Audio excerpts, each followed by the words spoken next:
Sylvester mengatakan bahwa dia sudah bertemu dengan Pak JK Yusuf Kala.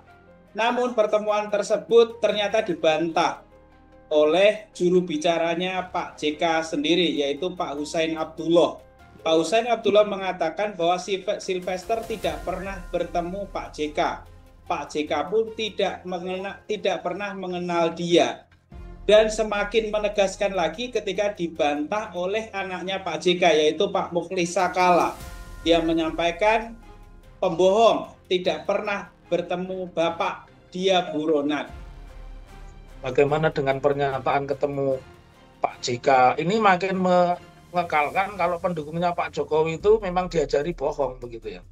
Tapi bohongnya dalam hal ini bohongnya orang bego. Bagaimana logika hukumnya? Andai kata bener ya. Ada peristiwa dia ketemu Pak JK. Hak Pak JK itu apa? Pak JK tidak berada pada wilayah ini.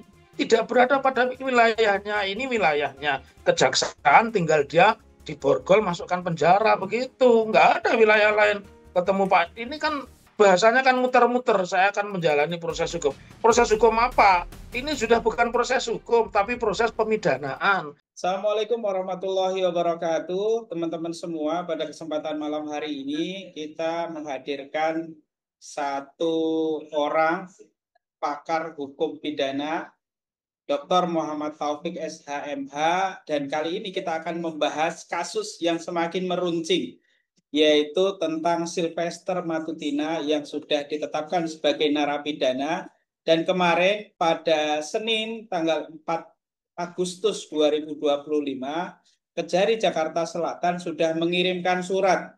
Namun kemudian saat Sylvester ada di Polda, katanya suratnya belum sampai. Dan konon katanya Sylvester mengatakan bahwa dia sudah bertemu dengan Pak JK Yusuf Kala. Namun pertemuan tersebut ternyata dibantah oleh juru bicaranya Pak JK sendiri, yaitu Pak Hussein Abdullah. Pak Hussein Abdullah mengatakan bahwa Sylvester tidak pernah bertemu Pak JK. Pak JK pun tidak pernah mengenal dia. Dan semakin menegaskan lagi ketika dibantah oleh anaknya Pak JK, yaitu Pak Mukhlisa Kala. Dia menyampaikan pembohong, tidak pernah bertemu Bapak dia buronan. Nah, ini kan semakin menarik dan kita belum dapat info terkait penangkapan Sylvester Matutina sampai dengan hari ini. Untuk itu kita akan membahasnya bersama Pak Dr. Muhammad Taufik SHMH. Assalamualaikum warahmatullahi wabarakatuh, Pak Dr. Muhammad Taufik. Waalaikumsalam warahmatullahi wabarakatuh. Bagaimana Pak Dokter ini, Pak Sylvester Matutina nih sampai dengan hari ini belum ada info penangkapan tentang beliau nih. Pak Dokter silakan komentar. Eh, saya melihat ini cerita ini makin mengukuhkan selain Risa Khalid ya, makin mengukuhkan kalau Kejaksaan Agung itu langsung atau tidak langsung sedikit atau sebagian besar itu masih dikooptasi oleh kekuatan Jokowi begitu ya. Pertama kita harus menganalisanya, ini kan sudah inkrah 2019. Perkara ini 2017 disidangkan, kemudian apa namanya inkrah 2019 ya tanggal 30 Juli 2019. Tapi kalau tidak meletus lewat media sosial begitu ya tidak akan ada suara dan mungkin juga tidak akan apa ada kepedulian dari Kejaksaan Agung begitu. Nah, kalau melihat pernyataan apa humasnya Kejaksaan Agung ini kan bahasanya bersayap ya. Sudah diberikan surat, kemudian apa untuk datang dan dibantah oleh Sylvester, malah dia cari-cari alasan pembenar datang ke kantor polisi begitu, mungkin nego-nego juga sih dikasih nasihat apa, maka muncullah pernyataan sudah ketemu Pak JK. Nah, saya mau memulai dulu dari kenapa sampai 6 tahun ini menandakan Kejaksaan Agung itu sudah terkooptasi begitu, masih terkooptasi oleh kekuatan Joko Widodo begitu ya, oleh kekuatan Joko Widodo. Jadi jangan terlalu memuji juga Kejaksaan Agung soal dia dijaga tentara dan sebagainya, itu persoalan lain ya. Tetapi terhadap kasus Sylvester Matutina ini jelas Kejaksaan Agung selama ini sudah dikooptasi atau terkooptasi begitu oleh pengaruh Jokowi sehingga tidak berpihak, karena ternyata bukan hanya itu. Risa Khalid juga begitu. Dan main-main kan, sudah jadi tersangka tapi tidak ditangkap. Tiba-tiba kemudian menerbitkan red notice, ya, catatan merah. Ya apa-apaan begitu. Ini ya menurut saya kalau kita bicara dalam kapasitas saya sebagai Ketua Pusat Studi dan Kajian Anti Korupsi Unisula, ini geblek lah itu. Saya harus mengatakan Kejaksaan Agung geblek lah. Jangan terlalu dipuji dia begini-begini menyita ini. Main-main begitu ya. Termasuk siapa sih Sylvester Matutina? Kok bisa begitu hebat? Sehingga sejujurnya nggak ada upaya. Sekarang penangkapan. Kalau Senin diundang itu betul.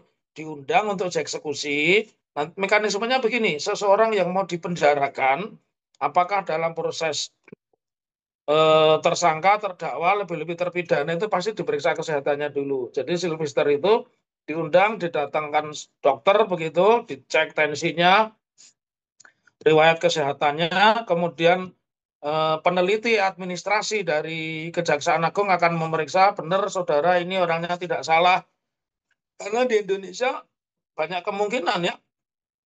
Dulu kalau ini tidak terkenal begitu mungkin bisa dipenjara, tapi bukan Sylvester Matutina, itu bisa aja ada joki joki napi begitu. Nah, setelah itu dia tinggal dipenjarakan. Milih mana begitu ya? Apakah mau memilih di apa itu Lowok Waru di Surabaya, ataukah dia mau memilih di Makassar? Kalau saya idealnya di Makassar ya, biar dekat dengan pendukungnya Pak JK itu loh, idealnya di Makassar ya. Atau dia mau di Cipinang, di Sukamiskin dan sebagainya ya. Jadi ini sudah selesai dan dia mau lobby-lobby siapapun nggak bisa karena apa? Kekeliruan terbesarnya dia dan juga Kejaksaan Agung. Ini bukan kesalahan MA, bukan kesalahan pengadilan manapun, tapi murni kesalahan Kejaksaan Agung. Kenapa dalam bahasa Jawanya, kenapa berleha-leha membiarkan dia bicara di sana, mulutnya masih memfitnah, memfitnah jenderal-jenderal, menantang jenderal-jenderal. Dan sekarang sudah posisi seperti ini, masih show of force, datang ke Polda Metro Polda. Jaya dan sebagainya. Nah, mestinya ini sudah nggak ada upaya hukum yang lain dan dia tidak bisa mendapatkan hak prerogatif presiden, misalkan diberikan amnesti karena dia belum masuk, belum di penjara. Kekeliruan dia terbesarnya itu ya. Kalau dia ini pintar, ahli hukum, pengacara, dia itu sebenarnya manusia tidak berguna. Saya balik ini. Dia kalau diskusi dengan Rocky Gerung selalu mengatakan, Anda ini manusia tidak berguna ini, Pak Jokowi lebih hebat dan begini. Nah, tapi sekarang kan terbukti dia itu tidak berguna. Nah, orang yang tidak berguna, kenapa Kejaksaan Agung itu masih menunda-nunda itu untuk kepentingan apa? Apa ada kekuatan besar di balik Sylvester Matutina ini sehingga Kejaksaan Agung tidak punya nyali? Menurut saya perintahnya cuma satu, tangkap. Kalau tidak bisa mengerahkan kepolisian, ada rivalitas, kerahkan tentara boleh, ya. Tapi lebih bagusnya memang menghormati yang menyeret itu kepolisian begitu. Lakukanlah dengan cara-cara yang lain gitu loh. Jadi menurut saya kalau bahasanya orang Jakarta ini lebay ini ya. Kejaksaan Agung ini lebay. Nah, kemudian bagaimana dengan pernyataan ketemu Pak JK? Ini makin mengekalkan kalau pendukungnya Pak Jokowi itu memang diajari bohong begitu ya. Tapi bohongnya dalam hal ini bohongnya orang bego. Bagaimana logika hukumnya? Andai kata bener ya. Ada peristiwa dia ketemu Pak JK. Hak Pak JK itu apa? Pak JK tidak berada pada wilayah ini. Tidak berada pada wilayahnya. Ini wilayahnya kejaksaan, tinggal dia diborgol, masukkan penjara. Begitu. Nggak ada wilayah lain. Ketemu Pak. Ini kan bahasanya kan muter-muter. Saya akan menjalani proses hukum. Proses hukum apa? Ini sudah bukan proses hukum, tapi proses pemidanaan. Proses hukum itu di sidang, menyajikan bukti, melakukan pembelaan dan sebagainya itu proses hukum. Ini namanya eksekusi, proses pemidanaan. Proses hukumnya sudah selesai. Ini proses pemenjaraan sebagai akibat hukuman atas perbuatan yang dia lakukan selama ini. Jadi pernyataan-pernyataan yang mengatakan ketemu Pak JK memaafkan, tidak perlu ditanggapi itu ya. Ini ya saya sekali lagi saya mengkritik Kejaksaan Agung sekalipun banyak kawan-kawan saya di sana banyak ya. Kawan-kawan saya menduduki jabatan penting di Kejaksaan Agung itu banyak. Tapi sebagai ilmuwan, sebagai akademisi, saya mengatakan inilah yang disebut ada di dalam tulisan saya, mahalnya keadilan hukum. Di Jakarta ada ibu-ibu punya didatang untuk jadi saksi perdata, jadi tersangka, ditahan oleh polisi bersama anaknya umur umur 9 bulan. Orang membiarkan saja. Ya ini Sylvester Matutina dan saya meminta ya tidak usah menunggu dia dijebloskan ke penjara.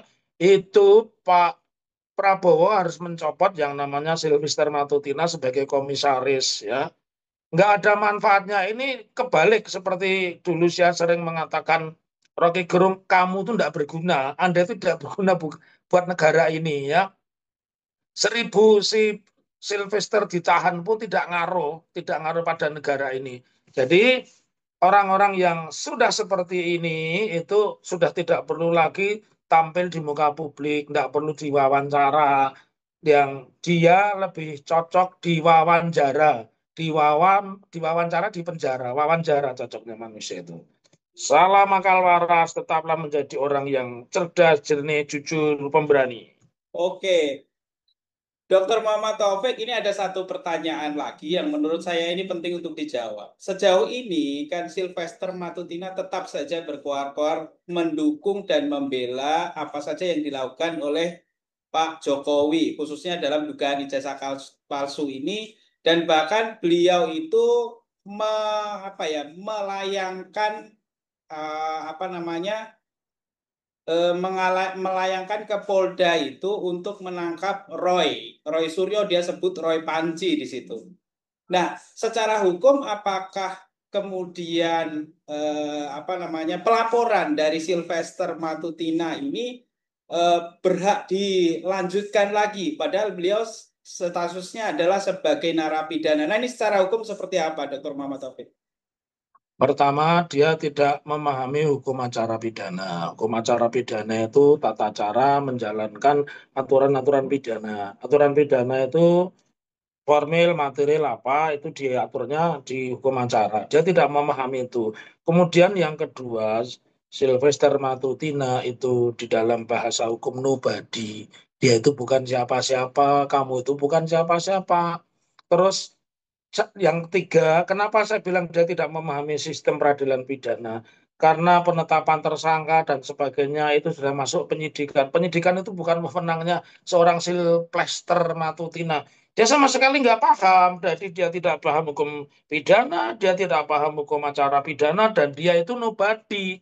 Bagaimana mungkin seorang narapidana kowar-kowar meminta orang lain ditangkap? Menurut saya lebih melihat dari aspek politik. Mungkin ada kontrak politiknya dengan Pak Jokowi, dia harus terus teriak begitu supaya dapat bayaran dia harus teriak. Kemungkinan seperti itu, makanya dia ibaratnya orang sudah masuk jatuh ke sungai atau laut dia tidak berenang, jerami pun dia pegang gitu loh. Jerami pun dia pegang itu dan sekarang dia seperti itu.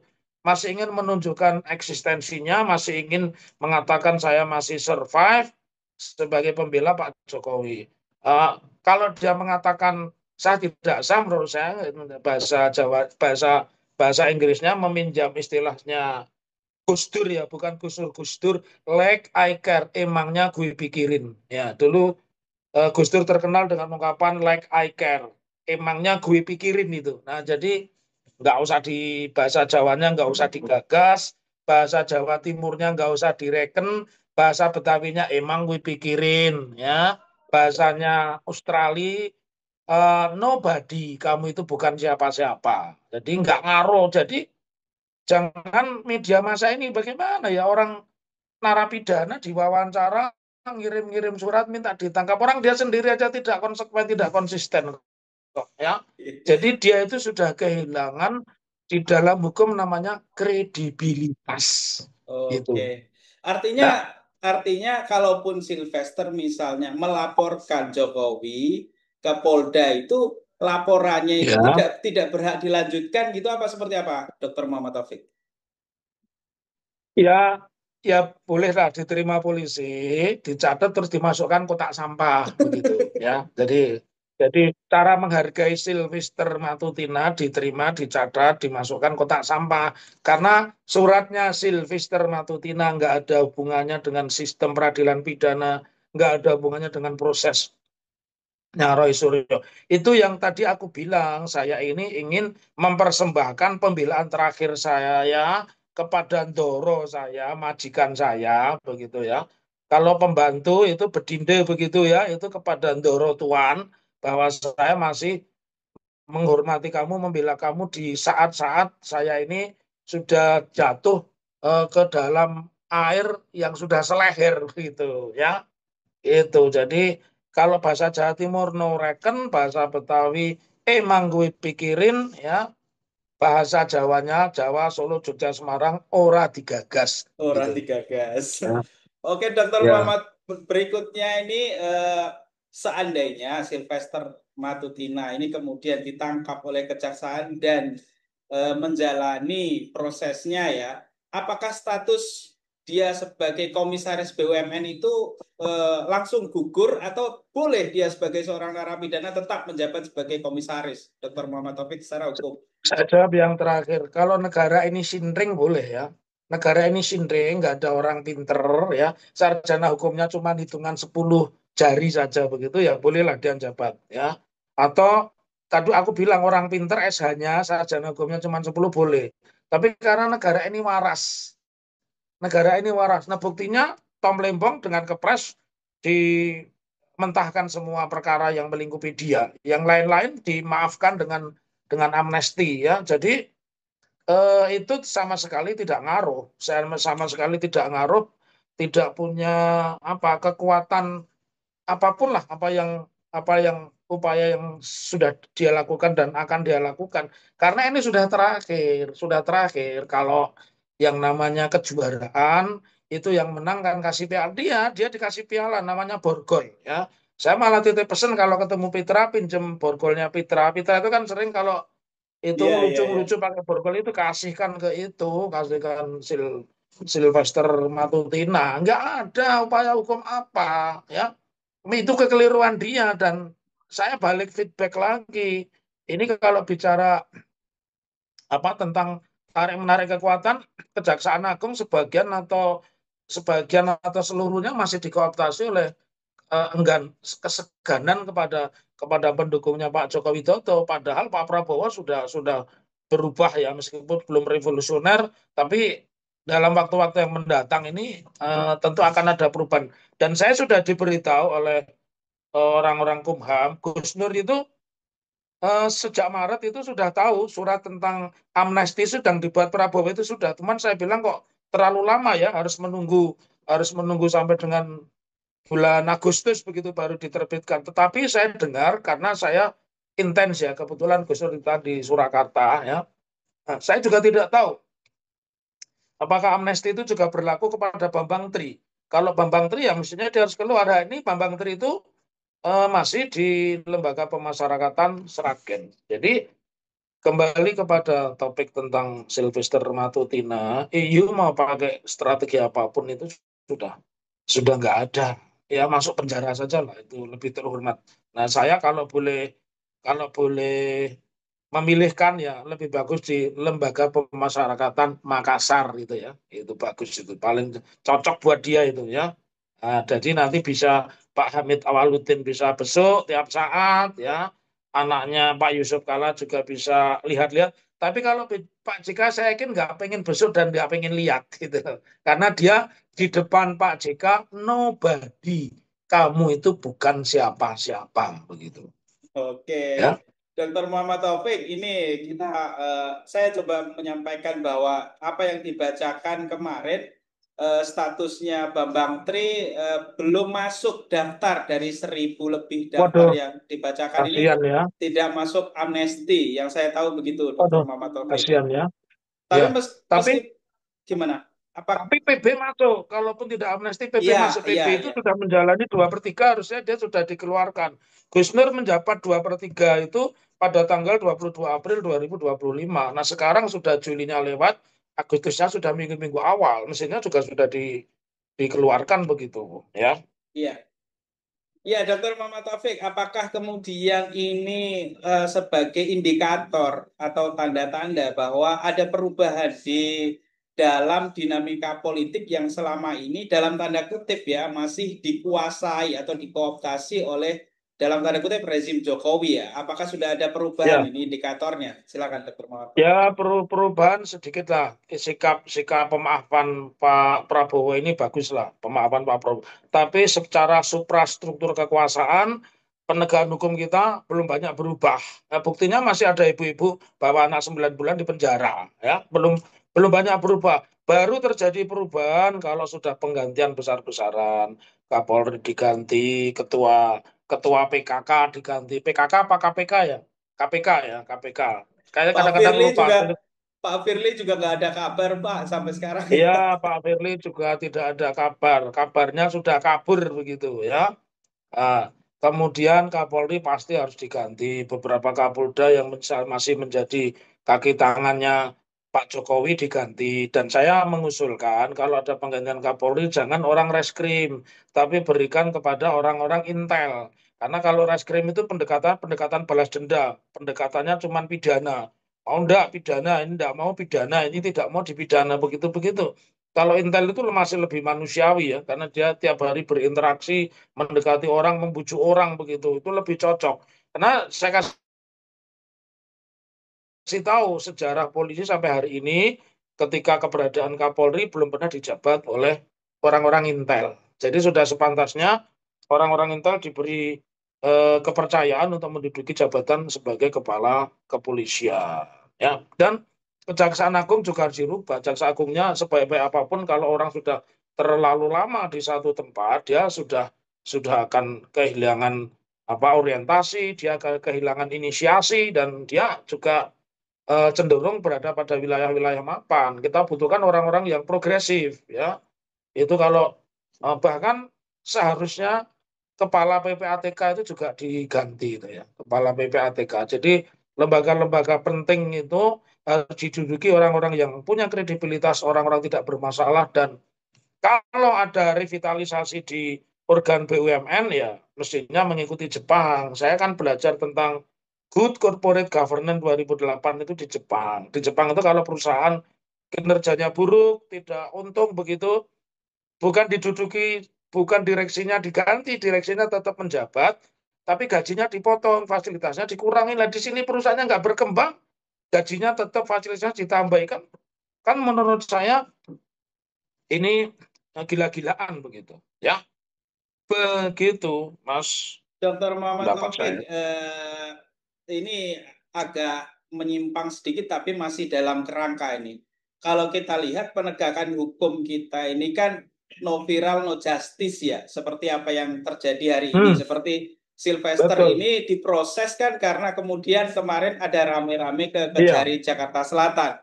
Nah, kalau kita perhatikan ke belakang, ini kan lagi ramai juga soal pengungkapan kembali kasusnya Pak Ade Armando tahun 2015 soal penodaan iya. agama. Nah, itu sebenarnya seperti apa sih sebenarnya kasus tersebut dan statusnya seperti apa? Jangan-jangan ini 11-12 seperti yang terjadi di Sylvester Matutina nih. Silakan Dr. Muhammad Taufik.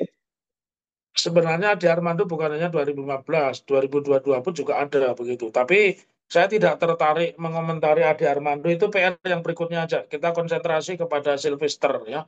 Karena nanti itu akan menjadi batu sandungan juga. Jadi kejaksaan ini sudah kita seperti ini saja, dia masih mengatakan akan kalimat akan itu tidak tepat. Kalau perlu diterjunkan tim tembak, ditembak kakinya begitu kalau melarikan diri dan melarikan diri ya. Jadi begitu dong orang bayangkan. Saya itu sering lihat dan selalu saya blok ya kalau dapat kabar video viral ada pencuri dibunuh, dibakar itu selalu saya matikan karena apa perubahan itu harus seperti seperti apa One Piece ya, non violent movement. Perubahan itu harus seperti One Piece, bendera One Piece non violent movement ya sebagai anime seperti anime di Jepang gitu. Jadi gerakan nanti kekerasan. Saya tidak suka kekerasan ya, tapi terhadap orang yang mulutnya tidak bisa diatur, tata keramanya tidak ada, tidak punya etika. Jadi jangan berbicara etika kepada orang yang tidak mengerti etika. Etika itu di atas hukum. Kalau dia tidak mengerti etika, ya jangan bicara kepada orang seperti Sylvester Matutina. Dan kepada Adi Armando, saya tidak terlalu banyak mengomentari. Saya sudah bicara dengan banyak orang, biar ini dulu konsentrasinya. Sama ketika dulu kita meneriaki Ahok, kan butuh manusia banyak banget sampai jutaan baru Ahok diproses. Ini hampir sama seperti itu ya. Dan ini sebenarnya kritikan bukan buat Kejaksaan Agung. Rakyat banyak mencintai Kejaksaan Agung sepanjang you tidak main-main. Risa Khalid itu pasti dulunya main-main ya. Kemudian Sylvester Matutina itu juga main-main. Saya sepakat no viral no justice. Tetapi terkadang no viral yang apa viral pun juga no justice ya. Still viral no justice, still viral no justice itu masih masih banyak kasus-kasus kecil orang ditahan, bawa anak, kasus kecil orang nyuri ini ditahan itu kan sudah ada sejak sejak apa namanya pasca reformasi ini bergulir itu sudah ada. Artinya itu bukan bukan barang baru. Jadi harapan saya tidak ada yang lain. Sylvester Matutina itu diborgol. Kalau tidak berani, tolong kasih saya pinjem borgolnya Pitra, nanti tak borgolnya itu. Atau kalau tidak, biar agak keren, jempolnya aja yang diborgol dikasih tali begitu, kayak polisi-polisi nangkep kejahatan-kejahatan cemen begitu loh. Ya, itu saja. Ya, Oke, oke, terima kasih Dokter Muhammad Taufik oke, atas waktunya karena ini ya, menjelang sholat Isya dan kita oke, insya Allah akan lanjutkan diskusi-diskusi berikutnya ya Dokter oke, Muhammad Taufik. Terima kasih oke, teman-teman yang sudah menonton. oke. Wassalamualaikum warahmatullahi wabarakatuh. Waalaikumsalam.